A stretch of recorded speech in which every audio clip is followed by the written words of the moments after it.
What's up, YouTube? So you guys remember last Tuesday when I told you about that story when I was at Wake Forest University where I called a viewer por teléfono? Well, something else very interesting happened to me on that trip. A couple years ago, the Transportation Security Administration, aka TSA, they started using these things called body scanners. Here's what they looked like. Now, the problem with these body scanners is that they showed an image of your body which literally made you look naked. Sort of like this, except without the black lines over certain sensitive areas. Now, as you can imagine, there was a great outcry from the population of Americans who prefer to wear clothes over their private parts. And as a result, TSA now uses something called millimeter wave detectors, which look slightly different like this.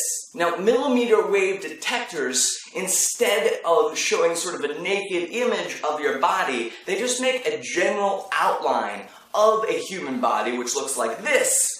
And it puts a red dot on any part of your body where it senses that there may be a weapon or other dangerous object. But the problem with the millimeter wave detectors is that they are set up to recognize only human bodies that have 4 limbs. I put my crutches through the metal detector and I hopped up to where the millimeter wave detector was, and I told the guard, I was like, listen, I don't have a leg, this machine is not going to work for me, do you mind if I go through the metal detector instead? And he's like, no, please step into the machine, sir. So I hop into the machine, I put my hands up in the air as instructed, the machine spins around, the guy looks at the monitor, he turns to me and he says, sir, have you had any groin-related incidents?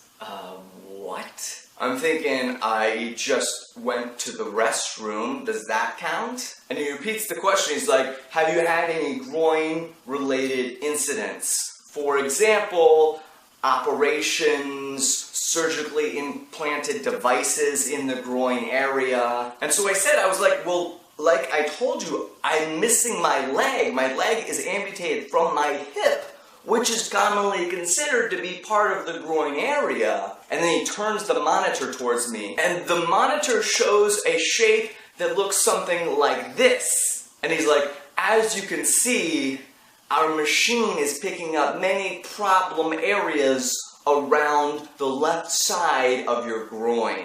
And I'm like, again, I don't know what to tell you, but my left leg is amputated. That's the problem. He's like, okay, well that's very interesting, but we're gonna have to take you to a private screening to examine your groin area. I got something for you here in my pocket. It's a super pendulum kick, and it's gonna give you a groin-related incident. Like if they see that an amputee is coming in the machine, there should be a button like this that the TSA agent can simply press, and then the machine will accommodate and know that that person's body is shaped more like this than a normal 4-limbed human being. Because the way these machines are currently set up, they make me kind of angry. Because they make me feel like I am some sort of second-class dangerous citizen. It makes me want to wear this t-shirt the next time I go through airport security, which communicates to the guards both the actual shape of my body and the feelings of my heart, which are a leg up yours, TSA. Update your machines. Just because I don't have 4 limbs doesn't mean I should be discriminated against in airport security. Anyway, thanks for watching, and we should hang out sometime, but not in a millimeter wave detector. AMPUTW